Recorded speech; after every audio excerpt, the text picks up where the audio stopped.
sit. Let me sit. No! Oh, my name is so sweet. You look. Subscribe for your girl, because.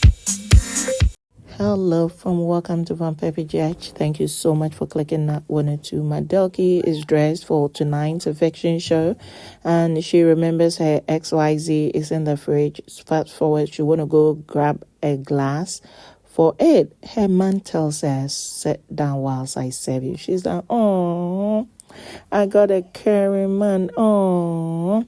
Right about that time, you also have Kwame saying, oh, these companies, them, they try, all their brands now, let, yummy. Few minutes after, Delky happens to be baby girl Tessy also coming in to show how pretty she's looking to her man. Naturally, she's beautiful, but this is beauty enhanced, and you can see the clear difference. So fast forward, you have everybody in the room more like, oh, you're looking, that kind of thing. Right about that time, you have Drill passing a comment more like, my sister, that too, you are pretty.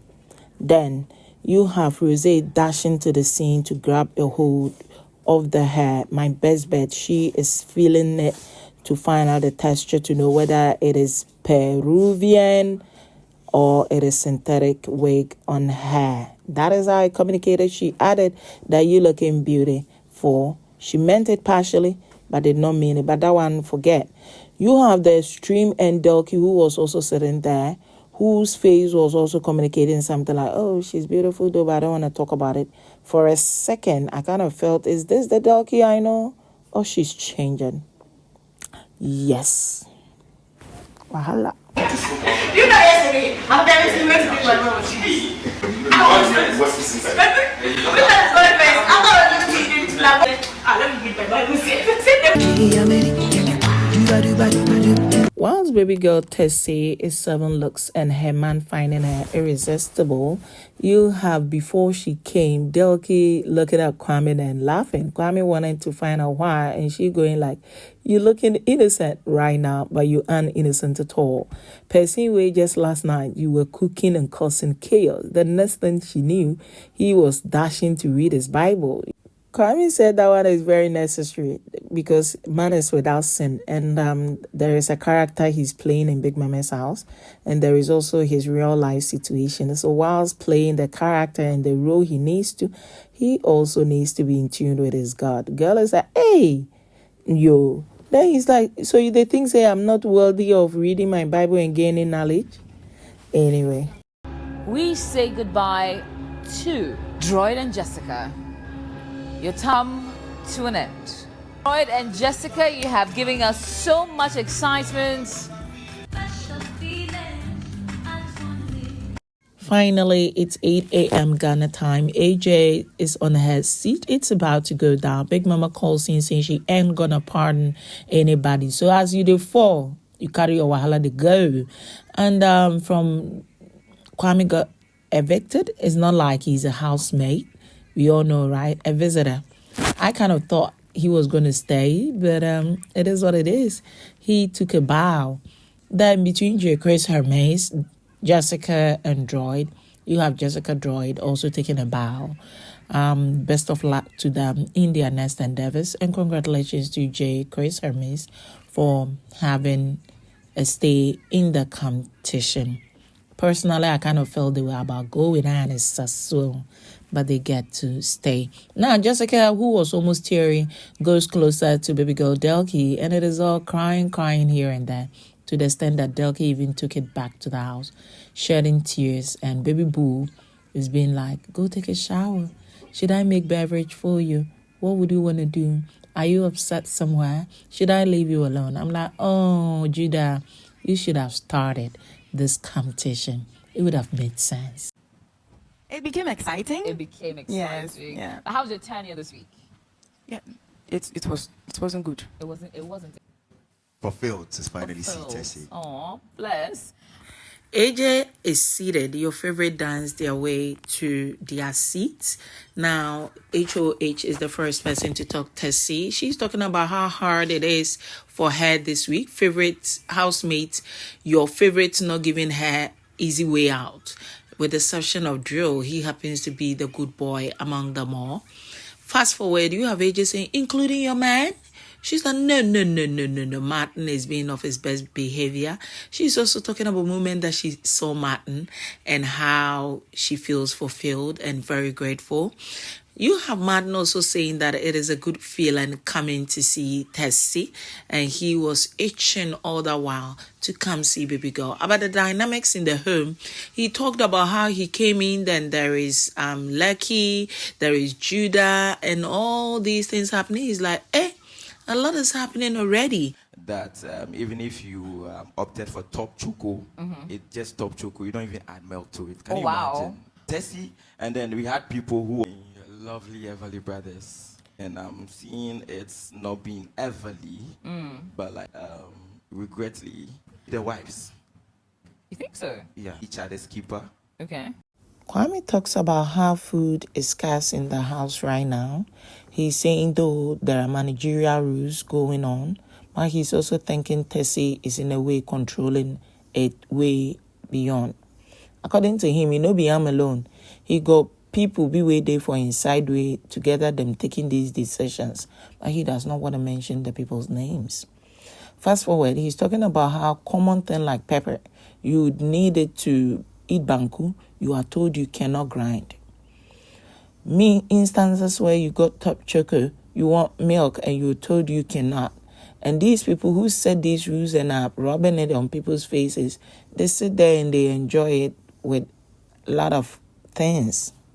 He said he does not want to side with Hermes because he was not there when Hermes had confrontation with Rosé on food situation. But he's tempted to believe Hermes because if the girl is hungry whilst you people are eating banku with pepper and stuff, and she has been given nawamo by Delki and would want to grind pepper and is told she cannot, he wanna believe it is very possible it did happen.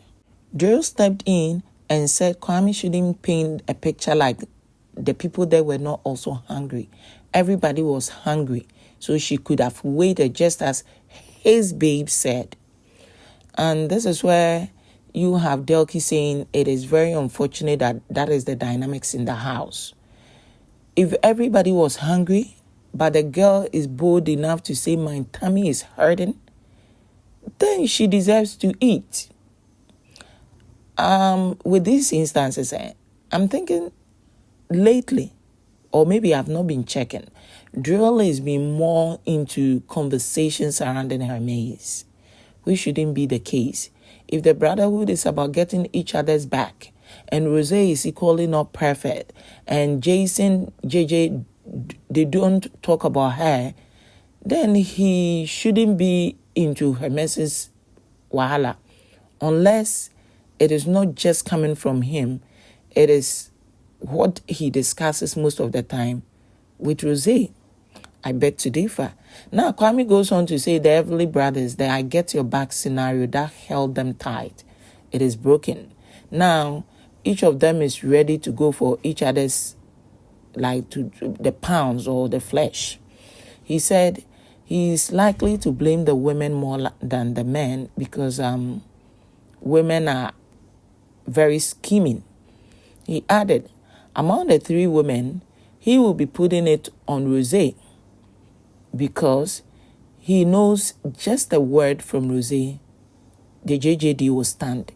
He said he's read Rosé to the extent that a word from her, everything will be okay. So with what is going on, it is Rosé using Droiid and Droiid using Jason, and the two distancing themselves and leaving J. Chris hanging and blaming it on Hermes. He said Hermes is also not an easy tap, and it is because if you are left in a house where more than 3 people are on you and you are the only person left to defend yourself, you will always be seen as the bad person. So that is his analysis. He talked about the Lilith. He said it's a character. He will still stand by it. That is how he sees Rosé.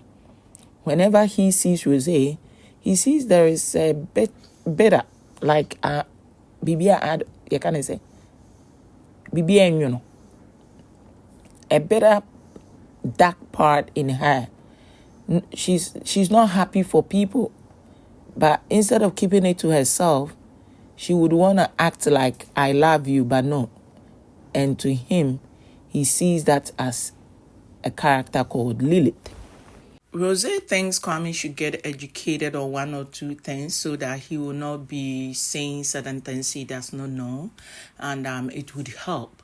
Because to be using words that you do not understand yourself, according to her, she bets Kwame does not even understand the word, but has been throwing it all around. There is a part of me that kind of felt he was not talking to Kwame, but to J. Chris. Because Rose is smart. She knows Kwame will not use a word that he does not understand. It means she could deduce JJ was rather using it when he did not understand. But maybe let me drop it. Fast forward, you have Kwame saying that, oh my dear, I wouldn't use a word that I don't understand it. I know it's a name, it's a character. It is a name people use, but that name is expressing a character that you've been exhibiting in Big Mama's house. I have dark humor, and it is not deep. Myself, I did name my own body. I did name your man. I did name people who there for this house. It is not that deep. AJ finally asked him to apologize, and he did. I'm not going to fake anything. She has this side that is kind of bitter with what I'm seeing, the character. It's not cool. Okay. Rose has this voice that if she talks to them, they would listen regardless. Okay. More bugbos in my next upload. A lot happened this very night in Big Mama's house with AJ. Were you expecting Droiid Jessica's eviction? Were there any other couple you were also thinking they should have left? And did Kwame's way of answering questions meet up to your expectation? On the general, anything you heard that you think could have been better, or it is what it is? Thank you so much for watching. Please do subscribe, like, and share.